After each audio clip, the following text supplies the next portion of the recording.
तो ठीक है बच्चों, ये यूजेस ऑफ लेजर जैसा कि मैंने आपको बता दिए हैं अभी। ठीक है, इनको आप लोगों ने अच्छे तरीके से कर लेना है यूजेस ऑफ लेजर को।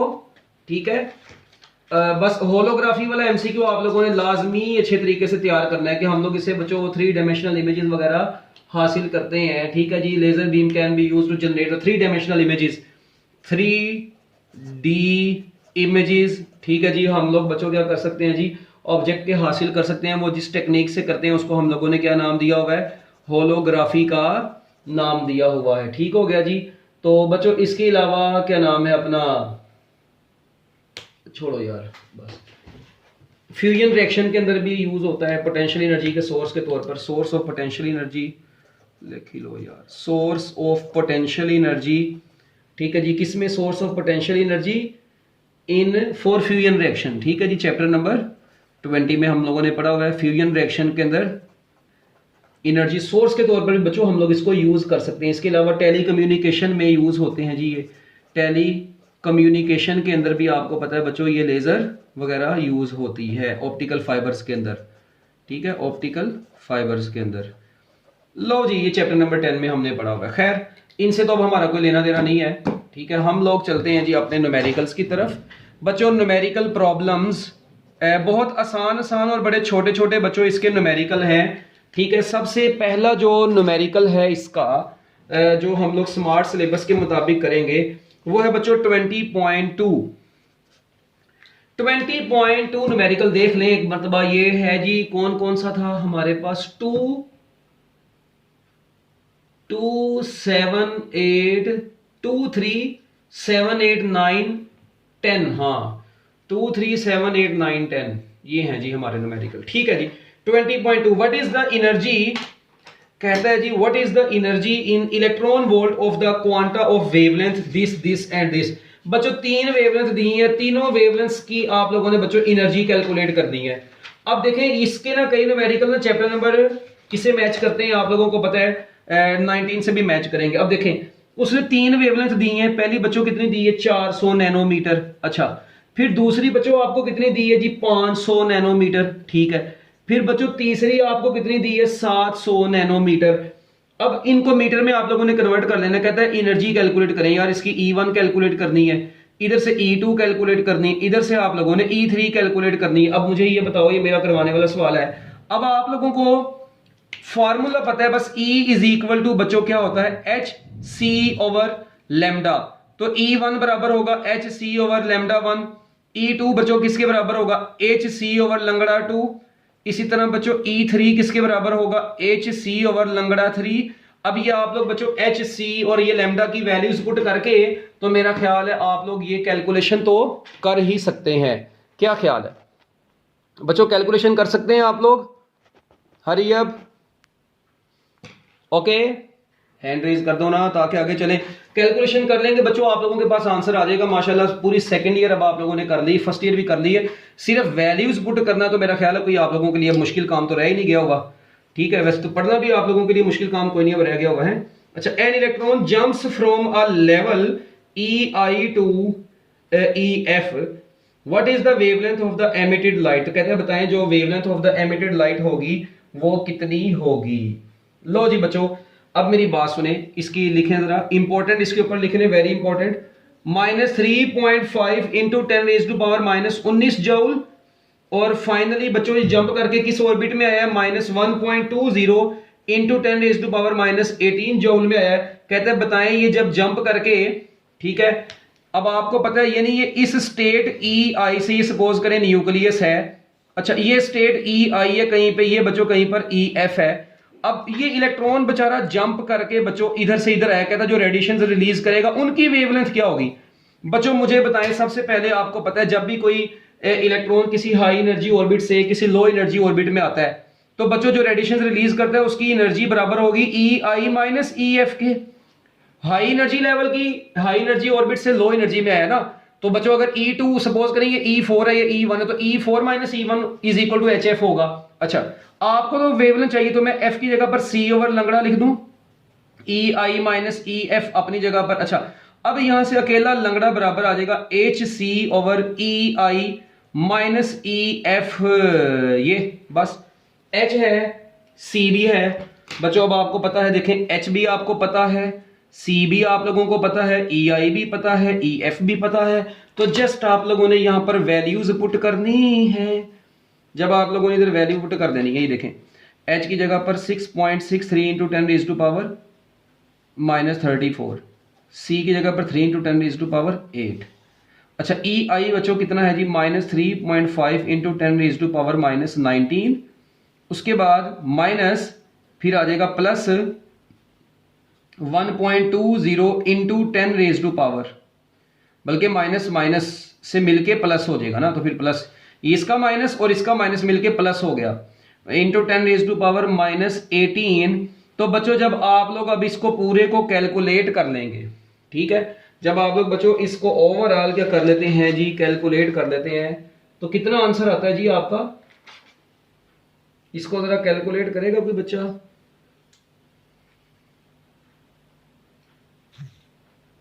लो जी बच्चों, जब आप लोग इसको कैलकुलेट कर लेंगे तो आपके पास ओवरऑल आंसर आ जाएगा जी 234 नैनोमीटर। जल्दी जल्दी जरा कैलकुलेट करें तो की बुक्स के अंदर, ठीक है। कई लोगों ने इसको इसमें से माइनस कर दिया, इसको छोटा कह के इसको बड़ा कह के पता नहीं अजीबो गरीब किस्म का मॉल बनाया हुआ है। बहरहाल इससे आपका इनको सोल्व करेंगे दोनों को तो 8.5 इंटू 10 रेज़ टू पावर -19 आएगा। उसको बाद में डिवाइड कर दें दोनों से तो आपके पास ओवरऑल आंसर 234 नैनोमीटर आना है। ये आप लोगों ने कैलकुलेशन कर लेनी है, ठीक है बच्चों। इसके बाद 20.7 पर चलते हैं हम लोग स्मार्ट सिलेबस वाले भी कर रहे हैं, ठीक है जी। 2021 चल रहा है, लॉकडाउन, ठीक है बच्चों। 20.7 न्यूमेरिकल में, ठीक है, बारिश का भी मौसम हो गया है, ठीक है। कहते हैं electrons in the X-ray tube are accelerated through a potential difference of 3000 volt. बच्चों कहते हैं जी इलेक्ट्रॉन्स को एक्सेलरेट करवाया गया है कितने पोटेंशियल के ऊपर? 3000 वोल्ट के ऊपर। ये फैसलाबाद में हो रही है बारिश। If these electrons are slowed down in the target, what is the minimum wavelength of the X-rays? जो एक्स-रेज बनेगी उनकी मिनिमम वेवलेंथ कितनी होगी? भाई कोई मैसेज करके बता दो। कोई चक्कर है फैसलाबाद में बारिश का? इधर तो लोग सर्दियों में नहाते नहीं हैं, तो इनको बारिश का से क्या लेना देना है? ये देखें, लो जी बच्चों, अब आप लोगों ने मिनिमम वेवलेंथ निकालनी है। बच्चों अब मुझे एक बात बताएं, किस तरीके से इसको कैलकुलेट किया जाए? और यार पोटेंशियल डिफरेंस दिया है, मिनिमम वेवलेंथ निकालने। सबसे पहले मुझे बताओ, जो इलेक्ट्रॉन्स जाके वो टारगेट से टकराते हैं, उनकी जो काइनेटिक एनर्जी होती है बच्चों, काइनेटिक एनर्जी आपको पता है वो ईवी के बराबर होती है। यस, ये सबको पता होता है बच्चों। काइनेटिक एनर्जी, नो सर अभी तो बादल नहीं, बादल आए हैं बस, ओके। लो जी बच्चों, अब मुझे ये बताएं, आपको ये भी पता है कि काइनेटिक एनर्जी जो होती है वो एच भी तो होती है। अच्छा, एच मैक्सिमम। तो बच्चों जब इसको मैं इक्वेशन नंबर ए कह देता हूं, इसको मैं बी कह देता हूं, फ्रॉम ए एंड बी। बच्चों जब मैं ए और बी दोनों को कंपेयर करूंगा तो ई वी बराबर आ जाएगा एच एफ मैक्स, ठीक है। अब मुझे ये बताएं एफ मैक्स बच्चों किसके बराबर है? एफ मैक्स बराबर है H C over lambda minimum. अब यहां से लैम्डा मिनिमम बराबर आ जाएगा H C over E V. अक्सर का एंट्री टेस्ट में एमसीक्यू में भी आया होता है, ये फार्मूला टकरा होता है। ये एमसीक्यू बहुत, ये short question sorry numerical entry test के हवाले से भी, एमडी कैट या ई कैट के हवाले से भी ये बड़ा इंपॉर्टेंट है। ये अक्सर का पेपर में ना न्यूमेरिकल्स में से भी एमसीक्यू आए होते हैं, ठीक है। तो फिर ये लोग कहते हैं सर जी वो तो कैलकुलेशन बड़ी टफ आ गई थी, ठीक है, वो तो हमें पता नहीं चला, बस अच्छा भला आता था हमें। तो एच सी को मैंने आपको भी बताया हुआ है, एच सी को शॉर्टकट याद रख लेना आप लोग। एच और सी का प्रोडक्ट जितना भी होता है वो मुझे खुद नहीं अभी याद, मगर आप लोगों का काम है इसको याद रखना, मेरा काम थोड़ी है। तो बच्चों जब आप लोग यहाँ पे सारी वैल्यूज पुट कर देंगे, ठीक है, PTV and GTA, PTV and GTA, put the values and get the answer, ठीक हो गया। ले जी बच्चों 20.7 के बाद 20.8 है। 20.8 न्यूमेरिकल में क्या कहता है? कहता है the wavelength of the X-ray from the copper is. बच्चों वेवलेंथ एक्स रेज यूज की है from the copper is 1.377 into 10 raise to power -10 है। कहता है what is the energy difference between two levels from which this transition results. कहता है बताएं उनकी एनर्जी डिफरेंस कितना होगा जिस एनर्जी डिफरेंस की वजह से ये रेडिएशंस बनी है इस वेवलेंथ वाली। जारी बात है इलेक्ट्रॉन की ट्रांजिशन होगी तभी तो ये वेव एनर्जी रिलीज होगी। कहते हैं आप लोगों ने अभी एनर्जी बतानी है। यार मेरी बात सुनो, अब ये मेरे करवाने वाला सवाल है। यस बिल्कुल है मेरे करवाने वाला सवाल। ये देखें अगर आप लोग गौर से देखें delta E is equal to आपको पता है एच एफ होता है। मैं इसी एच एफ की जगह पर एच सी ओवर लंगड़ा भी तो लिख सकता हूँ यार। तो भाई 6.63 इंटू 10⁻⁻34। अब मुझे भी शर्म आ रही है बार बार पीटीवी लिखते वक्त, तो मैं कहा चलो वैल्यू पुट कर दें फिर। 3 इंटू 10⁻8 वेवलेंथ की वैल्यू 1.377 इंटू 10⁻⁻10। जब आप लोग यहाँ पे वैल्यू पुट कर देंगे तो आप लोग ओवरऑल इसको कैलकुलेट करेंगे तो आप लोगों के पास 9.03 मेगा इलेक्ट्रॉन वोल्ट आंसर आ जाएगा, नहीं किलो इलेक्ट्रॉन वोल्ट आएगा। लो जी बच्चों, हाई लेवल का एमसीक्यू न्यूमेरिकल था जी ये, ठीक है। मैंने बताया ये शॉर्ट क्वेश्चन में भी टकरे होते हैं अक्सर औकात, ठीक है, ये याद रखना। उसके बाद बच्चों 20.9 न्यूमेरिकल में उसने आपको क्या कहा है, कहता है tungsten target is struck by the electrons have been accelerated from the rest through. लो जी वही बात ही पिछले वाला न्यूमेरिकल जैसा है, वहां पे पोटेंशियल डिफरेंस 3000 वोल्ट था, यहाँ पर 40 किलो वोल्ट दे दिया गया है पोटेंशियल डिफरेंस। और उसके बाद कहता है जी मिनिमम वेवलेंथ कैलकुलेट करें। यार मुझे अब बताओ, ये मेरे करवाने वाला सवाल है? बिल्कुल भी नहीं है बच्चों। मिनिमम वेवलेंथ आपने कैलकुलेट करनी है तो लैम्डा मिनिमम का फार्मूला आप लोगों को अभी मैं पीछे पढ़ा के आ चुका हूँ, H C over E V. तो बच्चों अच्छा ये कहेंगे वहां पे भी नहीं वैल्यू पुट की थी, थे भी नहीं पुट करनी। आलो 6.63 इंटू 10⁻⁻34 सी की जगह पर 3 into 10⁻8 charge on electron 1.6 into 10⁻⁻19 potential difference 40 के आगे 3 जीरो लगा दो। तो लो जी बच्चों अब जब आप लोग इसको कैलकुलेट कर लेंगे तो ईमानदारी की बात है 0.31 इंटू 10⁻⁻10 मीटर, जिसको मैं 0.31 एंगस्ट्रॉम भी लिख सकता हूं। तो लो जी बच्चों आप लोगों को बहुत बहुत बधाई हो, आपका ये वाला न्यूमेरिकल भी खत्म हो गया है। अच्छा अब 20.10 जो है बच्चों ये भी छोटा सा न्यूमेरिकल है, इसको भी लगते हाथ देख ही लेते हैं, ठीक है। 2-3 मिनट का न्यूमेरिकल है जी ये। तो इसको 20.10 को बच्चों 20.10 न्यूमेरिकल में क्या कहा है, कहते हैं जी द ऑर्बिटल इलेक्ट्रॉन, ठीक है जी। आपको पता है ये आपने वो energy of electron, radius of electron, बहुत से एटॉमिक मॉडल पढ़ा था ना, उसकी बात करने लगा। Orbital electron of the hydrogen atom moves. बच्चों ऑर्बिटल इलेक्ट्रॉन है हाइड्रोजन एटम का, वो जिस स्पीड से मूव कर रहा है वो स्पीड उसने बता दी है 5.456 ज़रब 10 की पावर 5 मीटर पर सेकंड की स्पीड से वो मूव कर रहा है, ठीक हो गया। आगे कहते हैं जी बताएं find the value of quantum number associated. बताएं ये इलेक्ट्रॉन जिस ठीक है जी क्या नाम है शेल में घूम रहा है उसका, ठीक है जी ऑर्बिट में घूम रहा है, उसका क्वांटम नंबर क्या होगा। फिर उसके बाद कहता है जी एक तो आपने क्वांटम नंबर मालूम करना है, फिर उसके बाद जो भी ये एन आएगा वो इलेक्ट्रॉन का रेडियस उस nth ऑर्बिट में कितना होगा, सॉरी इलेक्ट्रॉन का रेडियस कह रहा हूं, उस ऑर्बिट का रेडियस जिस ऑर्बिट में इलेक्ट्रॉन मूव कर रहा है उस ऑर्बिट का रेडियस आप लोगों ने निकालना है, और उस ऑर्बिट में इलेक्ट्रॉन की जो एनर्जी होगी वो आप लोगों ने कैलकुलेट करनी है। तो बच्चों कोई मसले वाली बात नहीं है, वेलोसिटी दी हुई है, एन निकालना है। बताओ कौन सा ऐसा फार्मूला है जिससे मैं वेलोसिटी यानी nth ऑर्बिट की वेलोसिटी दी है, अब n कितना है वो हमने निकालना है, वो जितना भी होगा उतना ऑर्बिट होगा, बस बात खत्म। अब ये n बच्चों यहां से कैसे निकाला जाए, ये एक ही तरीका है, आप लोगों को पता है जी, आप लोगों ने वो बचपन में फार्मूला पढ़ा था, velocity of the electron in nth orbit calculate करने का फार्मूला था जी Vn is equal to 2πke² अब ये जुबानी आना चाहिए आपको, ठीक है। तो यहां से n किसके बराबर आएगा 2πke² divided by Vn into h है।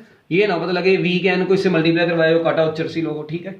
और भाई ये Vn से मुराद है इलेक्ट्रॉन की वेलोसिटी nth ऑर्बिट में, ठीक है। बच्चों आप देखें Vn आपके पास है, बिल्कुल है, h आपको पता है, k आपको पता है, कूलम्स कांस्टेंट है, E आपको पता है चार्ज ऑफ इलेक्ट्रॉन है। So just put the values and get the answer, calculate yourself, ठीक है। यहां से आप लोग n निकाल सकते हैं। उसके बाद जब आप लोगों ने रेडियस निकालना है ना बच्चों, तो आपको पता है अब रेडियस का फार्मूला आप लोगों ने क्या पढ़ा हुआ है, हो है। अब रेडियस का जो फार्मूला पढ़ा था Rn इज इक्वल टू, अब देखें कितना अच्छा आप लोगों का माशाल्लाह ज़हन है, n square h square over, यार ये तो मार कर ही प्यारा, अल्लाह को प्यारा हो गया, n square h square over 4π square mke square, 4π square mke square. देखो ना मुझे भी तो याद हुआ है, तो आप लोग भी याद करें। अब देखें n यहां से निकला होगा, h आपको पहले ही पता है यार ना, बल्कि ये भी ना काम करना, आपको पता है n स्क्वायर और ये कितना होता है जी 0.053 नैनोमीटर, ये लो।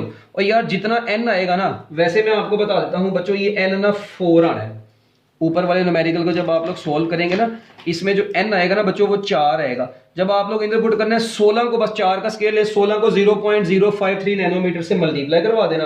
तो लो जी बच्चों, जैसे ही आप लोग इसको मल्टीप्लाई करवाएंगे तो आपके पास 0.85 नैनोमीटर इसका भी आंसर आ जाएगा।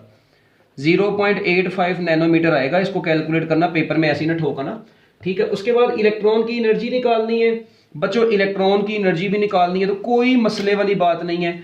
इलेक्ट्रॉन की एनर्जी किसके बराबर होती है? Minus E nought over N square, यानी minus 13.6 electron volt divided by N square. अब देखें माइनस 13.6 इलेक्ट्रॉन वोल्ट है ना बच्चों, इलेक्ट्रॉन वोल्ट। अच्छा, ओवरऑल एनर्जी भी उसने इलेक्ट्रॉन वोल्ट में निकाली, यानी कि जगह पर 4 का स्केयर लें तो वो 16 बन जाएगा। तो बच्चों जब आप लोग इधर पुट कर देंगे, इसको डिवाइड कर देंगे, तो माइनस 0.826 इलेक्ट्रॉन वोल्ट बच्चों आपके पास ये एनर्जी भी आ गई।